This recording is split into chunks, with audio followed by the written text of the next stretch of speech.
Čau visiem! Man ļoti patīk Oskara iepazīstināšana ar mani. Oskars vispār ir cilvēks, kurš mani izvilka ārā sabiedrībā, un savā ziņā viņš ir arī tas, kas to ir izdarījis šodien. Es jau sen domāju par to, ka es vēlētos savas zināšanas un savu redzējumu par pasauli, par dzīvi, par ķermeni un visām pārējām lietām nodot plašākā mērogā. Un Oskars nāca ar šo piedāvājumu, un es nezināju to, ka mana pirmā uzstāšanās, mana pirmā konference būs vislabākā konference Latvijā, jo neko tādu es neesmu redzējis, un es sēdēju mājās un klausījos arī visus iepriekšējos runātājus, un es savā kladītē pierakstīju, jo tas, ko es šodien gribēšu stāstīt, tik ļoti sasaucās kopā ar visiem pārējiem runātājiem, ka es nevarēju nepierakstīt, jo man gribās par to runāt, man gribās tās lietas savienot, salikt kopā, jo man liekas, ka tas ir tas, kā strādā ķermenis, tas ir tas, kā strādā bizness un viss pārējais. Jā, tavs biznesa partners ķermenis jau vienmēr ir jāsāk pašam ar sevi, vai ne? Un tikai, ja to ir kārtībā, tad viss pārējais. Īsumā es gribēšu noteikti pastāstīt par to, kā vispār es skatos uz ķermeni, izmantojot visādas salīdzinājumus no lietām, kuras mēs saprotam. Varbūt par ķermeni mums daudz lietas vēl nav saprotams, tāpēc, ka tas mehānisms ir diezgan sarežģīts, vai ne? Un šeit pašā apakšā es ieliku vienu no saviem mīļākajiem teicieniem: do what is easy and your life will be hard, or do what's hard and your life will be easy. Sākšu, pirmajā daļā padalīšos ar savu pieredzi, kā es vispār nonācu līdz tam, ka es vēlos savu ķermeni attīstīt. Tad es pastāstīšu nedaudz par to savu filozofiju, kas ir Mind, Body, Soul. Pastāstīšu ciešāk par to, kā šīs lietas ir saistītas ar pašu ķermeni un kā es skatos uz ķermeni, un tad iedošu arī kaut kādus praktiskos soļus, kas varēs jums arī palīdzēt ikdienā. Visi tie praktiskie soļi ir kaut kas tāds, ko piekopju es, un esmu mēģinājis un iesaku visiem kādreiz arī pamēģināt. Dosimies tālāk. Tad kas es esmu? Esmu Dāvis Brīcis Ābels. Divi uzvārdi, tas ir cits, jau pavisam cits stāsts, bet visa tā mana izaugsme sākās ar to, ka es redzēju pasaulē apkārt visu kaut kādas lietas, kuras man nelikās, ka tā tam vajadzētu būt, un man prātā iesēdās arī mans cits mīļš teiciens: be the change you want to see in the world. Un ļoti bieži visādās praksēs mums māca par to, ka nemēģina izmainīt pasauli, izmaini sevi un apkārtējā pasauli atspoguļos. Tad mans sākums, es nāku no ļoti mazas pilsētas, es uzaugu pie vecvecākiem, un nebija man tādas fiziskās dotības, kādas es vēlējos. Man patika, mēs dzīvojam mazā pilsētā, mazā sētā, kur bija viss. Mēs visu dienu pavadījām principā ārā, braukājot ar riteņiem, spēlējoties sētā, un kā jau katram no mums ir bērnībā gadījušies visādi atgardījumi un visādas traumas no kaut kādām situācijām, ar kurām pēc tam mēs identificējam sevi, tas, ko mums stāstīja arī Diāna. Un es sapratu to, ka visas tās lietas un tas spiediens, kas radās jaunībā, un bija nepieciešams, lai es šodien būtu tāds cilvēks, kāds es esmu šodien. Bez tā uz savā ķermenī kļūst par tādu speciālistu, kāds es šodien esmu. Un es biju no tiem cilvēkiem, kurš spēlējot futbolu varēja uzkāpt virsū uz bumbas un apgāzties tā, ka es atsitu galvu pret zemi. Tātad es nebiju talantīgs, līdz ar to es arī dzīvē neticu talantam, es ticu tikai smagam darbam. Un tas, kā mēs identificējam sevi no apkārtējiem apstākļiem, man jau sen ir gribējies uzstāties. Es esmu bērnībā ļoti daudz nodarbojies īstenībā ar uzstāšanos. Es esmu teātrī spēlējis, es esmu dzejoļu konkursos piedalījies un skaitījis. Es esmu solo dziedājis korus, ansambļus, līdz vienam konkrētam brīdim, kurā tas viss vairs apkārtējai sabiedrībai vai vienaudžiem precīzāk nav pieņemams, un uz tevi sāk skatīties ne tā, kā tu gribi, kā uz tevi skatās. Un tad tu sāc kaut kādas lietas sevi apspiest un mainīt. Tu sāc sevi identificēt, atsaucoties no to, ko stāstīja Diāna, ar to, ko par tevi domā apkārtējā pasaule. Un tad es gribēju nomest visu savus uzstāšanās malā un pievērsties tam, kas ir daudz populārāks tajā visā laikā, un tas bija sports.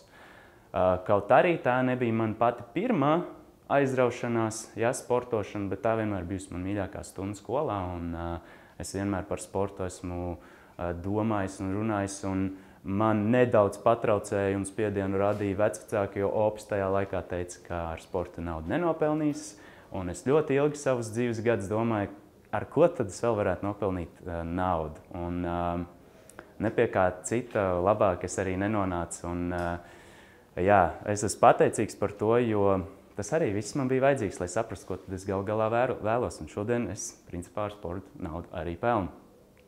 Un tas viss noved pie tā, ka ir nepārtraukta vēlme kaut ko mainīt. Es nemāku spērt pa bumbu, es iešu un centīšos tik ilgi, kamēr man tas sanāks.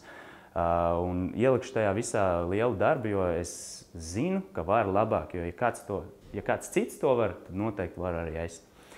Un viens no maniem vislielākajiem izaugsmes brīžiem ir stāšanās pretī bailēm.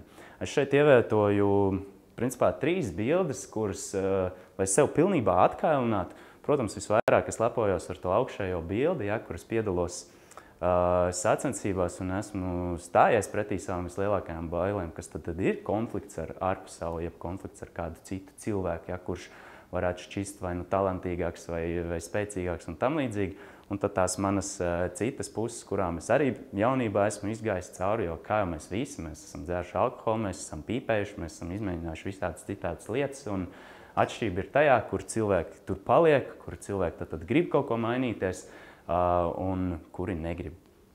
Un, tad tas līdzīgi. Es baigi daudz esmu atsaucies šobrīd uz Diānu, bet arī es atbraucu uz Rīgu dzīvot principā vienā sporta somā, un man nācās iet to smago ceļu, go the hard way. Un tā kā tais jaunības dienās es biju diezgan noslēdzies sevi un sācis baidīties no tās ārpasaules, jo es identificēju sevi ar to ārējo pasauli un neticēju saviem iekšējiem spēkiem, man nācās principā iet cauri vistrakākajam, kas ir stāšanās pretī savām bailēm. Manas bailes vienmēr ir bijušas konflikts, cīņa, kautiņi un tam līdzīgas lietas. Es atceros bērnībā, man visu laiku bija sapņi, kuros kāds man uzbrūk, es nevaru aizstāvēties, man sitieni ir smagi, un es nevaru neaizbēgt, tad neiesist pretī neko. Un man vienmēr ir bijis līdzies, ka ja es kādā brīdī dzīvē nonākšu tādā situācijā, ka man sevi ir jāaizstāv, būs ļoti līdzīgi, un es būšu nevarīgs, bezspēcīgs un nespēšu sev aizstāvēt. Tāpēc sāku es ar savu ķermeni, un tad, kad sākās skolā fiziskie normatīvi, tas arī bija tas laiks, kurā es sāku likt iekšā savā ķermenī un celt svarus, celt dzelžus un censties būt stiprāks, izturīgāks un tam līdzīgi. Bet es joprojām nedarīju to, kas man patīk. Es joprojām centos atrast tos veidus gan pa dzīvi, ko es varētu darīt, kādu darbu darīt, ar ko es pelnīšu naudu. Un beigās es nonācu pie tāda secinājuma, ka es vienkārši gribēšu darīt to, ko es vienmēr esmu gribējis darīt. Es gribu savu dzīvi izmainīt, nogriezt vienkārši vienā vietā un sākt darīt tās lietas, kuras man patīk, bet kuras man rada bailes. Es sāku trenēties cīņas sportā, un es uzskatu, ka cīņas sporta treniņi manā dzīvē iedeva pilnīgi vislielākās izmaiņas. Un kāpēc tieši cīņas sports? Ja mēs ieguglējam un paskatāmies, kas tad ir vislielākais, visgrūtākais no sporta veidiem, vienmēr top 3 būs kāds no cīņas sportiem. Jo es arī kā fiziskās sagatavotības treneris varu pateikt to, ka cīņas sportā mēs izaicinām pilnīgi visas fiziskās dotības. Ātrums, spēks, izturība, koordinācija un veiklība. Ja? Un tās bija mans vislielākās bailes. Es gribēju, jo es uzsēdos atkal uz vienu teicienu, atrod to, no kā tev ir bail, ej un dari to, skaties bailēm acīs līdz brīdim, kad tu no tā vairs nebaidies. Un tāda arī bija tā mana mentalitāte. Un to es arī darīju. Un tas noved man pie vēl kādas citas filozofijas. Tā kā cīņa mākslas nāk no austrumiem, un austrumi ļoti ir iekšā šajā tēmā, tad dvēsele, ķermenis un prāts. es tik ļoti saredzu visās šajās 3 sistēmās likumsakarības. Ja? Prāts. Ko mēs zinām par prātu? Citi domā, varbūt tur smadzenes un tam līdzīgas lietas. Priekš manis es to redzu kā tādu koordinatoru. Ja? Tas, ko ar prātu tu vēlēsies darīt, to ķermenis darīs. Ja? Tad tas ir tas, kas to kustību veicina. Ja? Ķermenis ir tas, kas vienmēr sekos prātam. Bet kas tad darbina to prātu? Šis ir labs jautājums. Un tā ir dvēsele. Tāpēc man patīk filozofija. Es neskatos uz dvēseli kā no reliģiska skatu punkta, ja, ka mēs no debesīm esam nokrituši kā eņģelīši, bet kaut kam tad šis te viss karkas, šis te ķermenis ir jādarbina. Un tā ir tā mūsu dvēsele. Tagad ir jautājums tikai par to, kas tad tavu ķermeni vada, tavs prāts vai tavu dvēseli. Kā atpazīt? Es skatos uz to, ka dvēsele zina visus iespējamos potenciālus. Dvēsele zina, kas tev būs labāk, kas tev būs sliktāk. Dvēsele zina, ko tu patiesībā gribi nākt un šeit un tai pasaulē darīt. Bet prāts. Prātam ir pilnīgi pieejama visa informācija no tavas dzīves. Tavs prāts zina, kur ir vislabāk, kur ir visērtāk, kas rada diskomfortu, kas rada labas sajūtas, kas ir garšīgs, kas nav tik garšīgs. Ja? Tavs prāts vienmēr, viņam tā informācija ir, un viņš vienmēr gribēs, lai tev ir labi, silti, mīksti, tu esi paēdis un tam līdzīgi. Un tā ir tā dzīvošana prātā. Man ļoti patīk šī bilde, kur ir sapītas šie 3 aplīši, dvēsele, ķermenis un prāts, un tā ir tā svētā trīsvienība. Un mums vajadzētu turēties tur pa vidam. Ja? Ir cilvēki, kas ir ieslīguši vairāk iekšā ķermenī un prātā, ja, un dvēseli ņipričom. Un tad ir tā sajūta, ka cilvēks ir sliktāk garstāvoklī, jo gars grib darīt kaut ko citu, bet tas cilvēks, ja tā dvēsele, principā jūtās kā tāda iesprostot tajā prātā un ķermenī. Ir citi cilvēki, kas vairāk akcentējās uz kādu citu no tām daļām, vai ne? Un es tomēr uzskatu, ka mums vajadzētu visiem censties iet iekšā visās tēmās. Gan mācīties par to, kas tad ir tā dvēsele, gan mācīties par to, kas ir tās lietas, ko mēs ar ķermeni varam izdarīt. Gan arī izmantot kaut kādus priekšmetus, jo priekšmetu pasaulē ir ļoti daudz, kas tātad mums stiprinās arī to prātu. Uz priekšu, tātad ķermenis kā mašīna. Tā arī ir. Es kā treneris, uz veselību, es kā treneris redzu tik daudz likuma sakarības mašīnai ar ķermeni. Tātad mašīnai ir bāka. Ja tas, cik tu pieliet pilnu bāku, tālu varēs nobraukt. Arī ķermenim ir tāda pati bāka, ja? Vairākas enerģijas sistēmas, ja mēs sāksim kaut ko no tā visu tērēt, vienā brīdī pienāks gals, vai ne? Bet cilvēkiem vienmēr liekas, ja, ka mēs skatāmies uz kaut kādiem sportistiem, ka tā ir šī mašīna, ja, tas Bugatti Veyrons, ja, kas jau no ražošanas ir vienkārši visjaudīgākā mašīna pasaulē, visātrākā, un domā, ka tā ir kaut kāda dieva dāvana.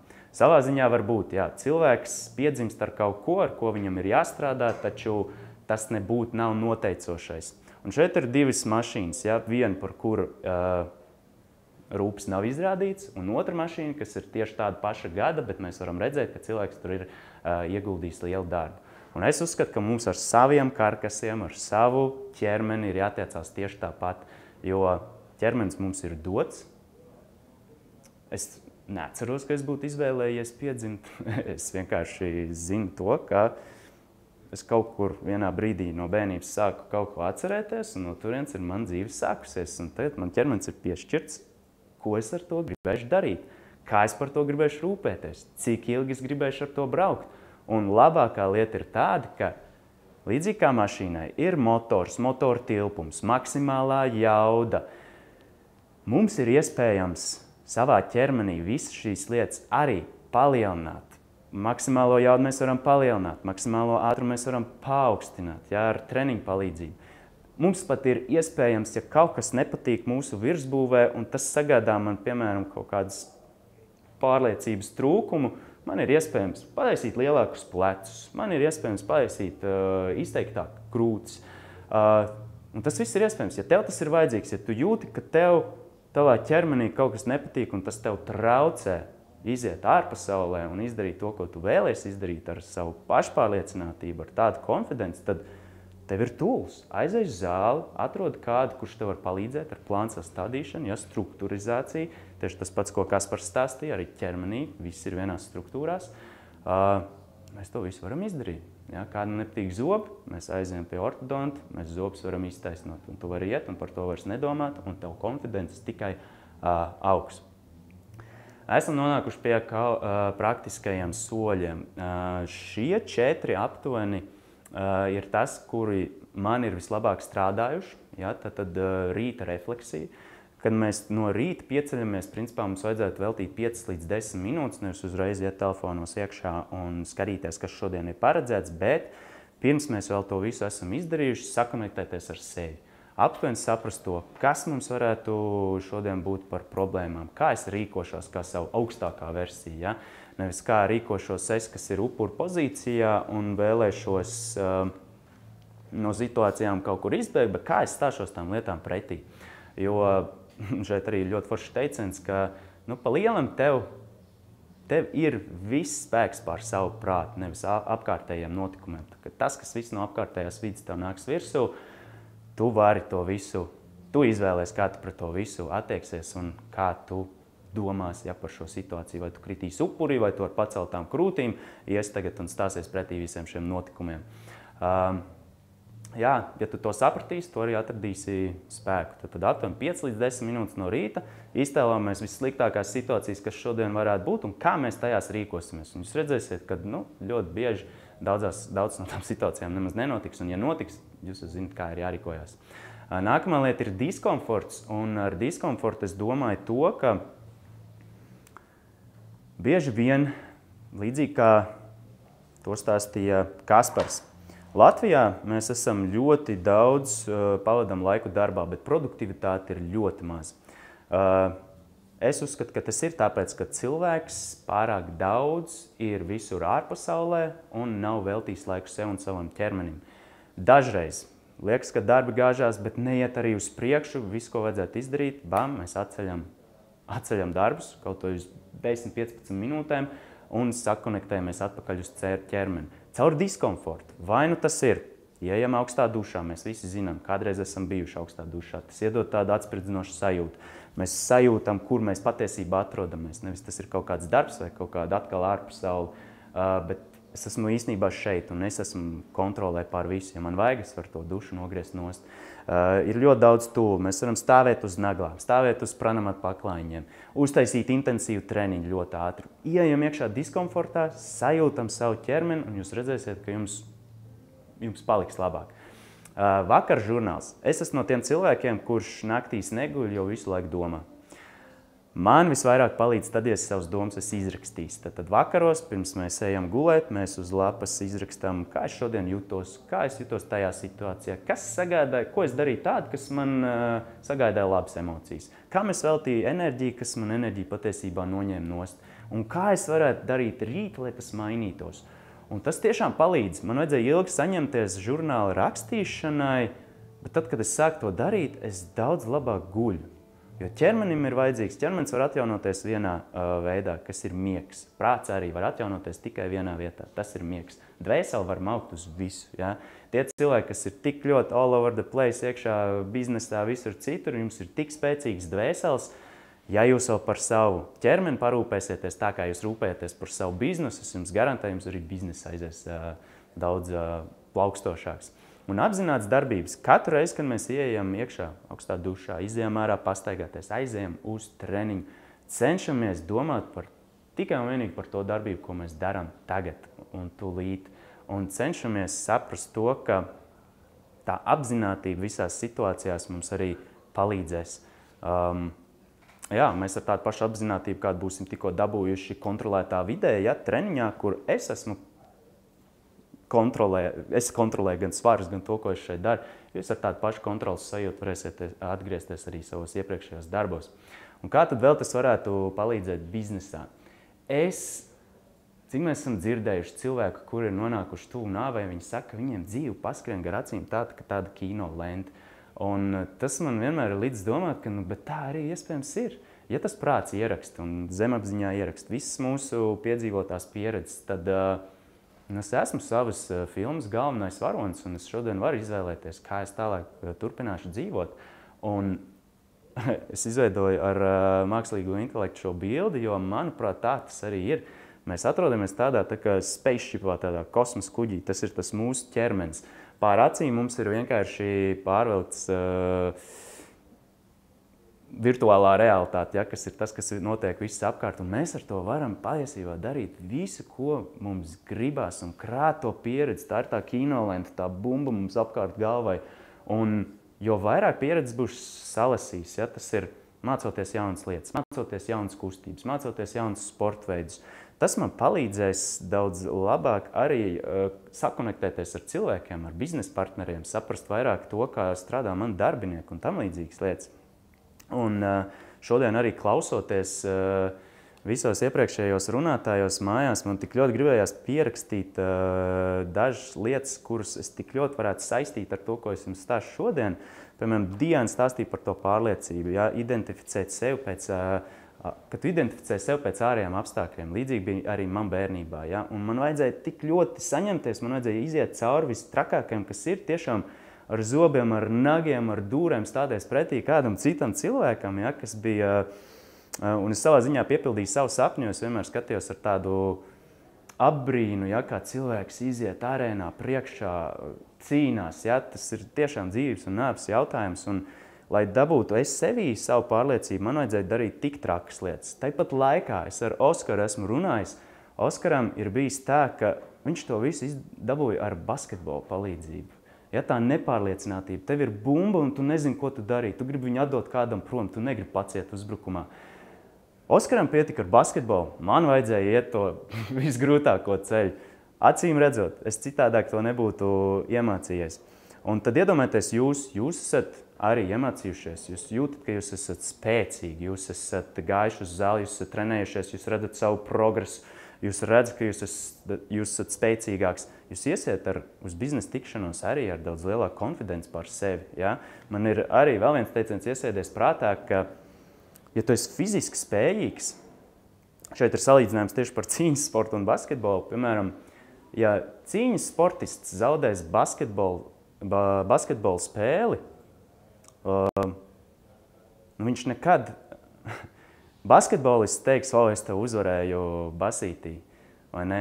Cīņas sportists teica, bet es tev tāpat varu iedot pīzdī. Nevienā brīdī nebūs otrādāk, ja? Es neesmu dzirdējis, ka kāds būtu dabūjis pīzdī un pateicis, bet es tev tāpat varu uzvarēt basketbolā. Tas ir tas, ko iedod tev tā fiziskā sagatavotība, ja? Ka tu esi spējīgs, ja, kaut ko izdarīt, un tu ar tādu pārliecību arī ies pasaulē. Gustavs par enerģijām un vibrācijām. Arī tavs ķermenis ir vibrējošs. Viss, kas notiek, tavs prāts koordinē, tavs prāts koordinē katru tavu darbību. Tu vibrē, tu cel stieņus, tur notiek elektrība. Principā viss ķermenis darbojas uz elektrību, un mēs to varam izmērīt reāli vatos. Jā, mēs varam izmērīt tavu maksimālo jaudu vatos. Mēs varam izmērīt tavu jaudas izturību vatos. Jā.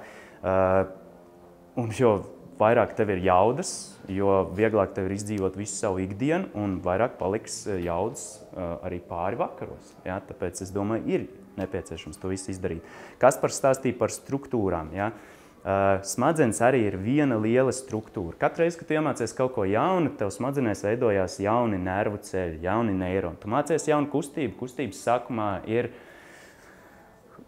šeiki, ja, tu trīci, tev nav īsti trajektorijas, un tas ir tikai un vienīgi tāpēc, ka tev vēl nav vajadzīgās smadzeņu sinapses. Un tikai ejot un atkārtojot tās darbības, ja, kā Bruce Lee teica, viņš nekad nebaidīsies no cilvēka, kurš ir trenējies 10 000 paņēmienus vienreiz, bet viņš ir trenējies vienu paņēmienu 10 000 reizes, jo tad tas viens paņēmiens būs tā atstrādāts, ka viņam būs jātērē ļoti maz enerģija, un viņš varēs to visu izdarīt daudz pārliecinošāk un netērējot daudz enerģijas.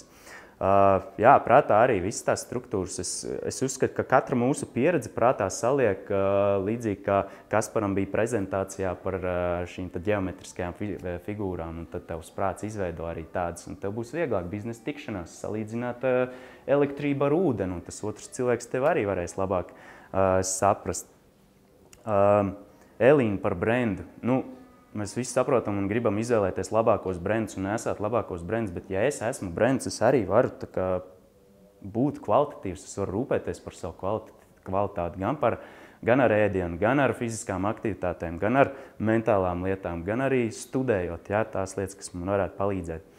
Un Rūta arī teica ļoti forši tādu teicienu, ka tavs bizness vai tas, ko tu dari, ir pēdējo 3 līdz 8 vai 18 mēnešu rezultāts. Un bieži vien cilvēki padodās pārāk ātri. Paskatāmies, cik ilgi tu esi darījis kaut kādu konkrētu lietu, pēdējos 3 vai 8 vai 18 mēneši, un tikai tad var izdarīt secinājumus. Jo mūsdienās cilvēki diezgan ātri grib rezultātu, bet negrib izdarīt to darbu, kas ir, lai šo rezultātu panāktu.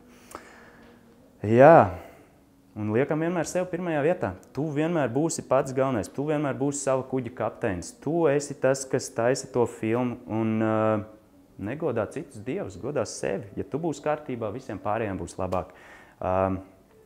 Jā, un tāpēc es gribu uzsvērt ar to, ka ar fizisko attīstību savā kuģī tu pats jutīsies daudz labāk. Un es domāju, ka tas viss integrēsies arī biznesā un visā citā pārējā dzīvē. Vai ir kādi jautājumi? Jautājumiem vispār palika laiks pār? Jā, vēl mums nedaudz ir laiks un jautājumi krīt iekšā. Es nezinu, vai mēs visus paspēsim. Un Evelīna arī saka, ka tev ļoti labi sanāk uztaisīt kopsavilkumu un salikt ar savu prezentāciju. Super. Tā kā Karolīna vaicāja, tu salīdzini ķermeni ar Bugatti. Kā tavuprāt mēs ikdienā izniekojam šo supermašīnu? Wow, un tas ir par to, ka vai tu vispār esi pamēģinājis paskatīties, cik tālu tu vari to robežu pastumt, jo tas pats spēks, tas ir vienkārši par pretestības pārvarēšanu. Tas ir līdzīgi kā šūna cenšas izplasties, augļoties un vairoties, viņai ir kaut kāda pretestība, vai nu cits šūna blakus vai kaut kas tam līdzīgs. Un vienkārši paskatāmies, cik mēs tā varam tikt, kāds ir tas potenciāls un vai gadījumā es sev galvā vienkārši nestāstu, ka es esmu mažiņš, bet paskaties, cik liels tu vari būt, un tad ej iekšā visās tais praksēs un pamēģini, cik dienas tu vari nēst, cik daudz tu vari uzspiest reizes, nevis domāt, cik man reizes ir jāuzspiest šī te hantela, bet cik reizes es varu uzspiest. Tev ir ekstra 10 minūtes, ir liela jautājums. Vēl jautājums ir, Pēters vaicāja tieši par fasting. Tu tikko minēji arī, cik dienas tu vari neēst. Pastāstīji savu pieredzi un vispār par fasting kā tādu. Kā tu viņus izmantojies vai kā cilvēkam varbūt tās vajadzētu pamēģināt vai sākt kaut ko tādu? Es sāku ļoti lēni. Tas bija kādi 7 gadi atpakaļ, kad sāk parādīties vispār šis te fastings kaut kur apkārt. Un es sāku ar 16 stundām. Es vienkārši ikdienā izņēmu ārā brokastis, jo es jūtu, ka es savā darbā, man ļoti agri bija darbs, es mājās sēdies auzu pārslas un vēl visu kaut ko, un es sēžu darbā un es vienkārši rubos ārā. Es pamēģināju nēst brokastis.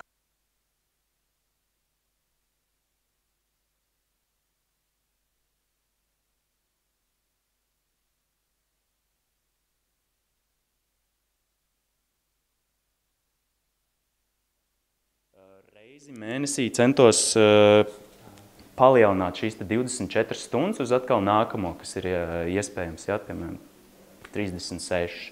Un tā es nonācu, man lielākais periods, kurā es neesmu ēdis, ir 84 stundas. Tas ir no ēdienreizes līdz ēdienreizē pilns 3 dienas, un tad iepriekšējais vakars, un jā, nākamās ēdienreizes sākšana, tad sanāk, jā, 84 stundas.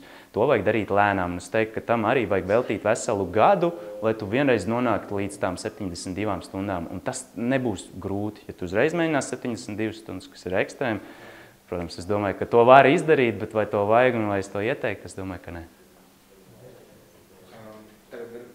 Mēs te uzdošu jautājumu, tikai pasaka viņas pēļ, jo man no mikrofons vienkārši Daigu vaicā, kā tu sev sazīmē dienās, kad darba vēl daudz ir un galva pilna vienkārši ar domām?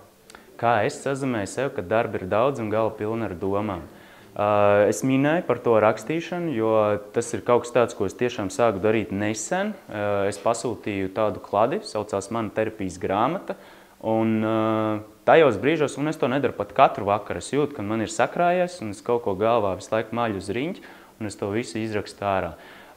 Vēl sazamēties, iziet ārā.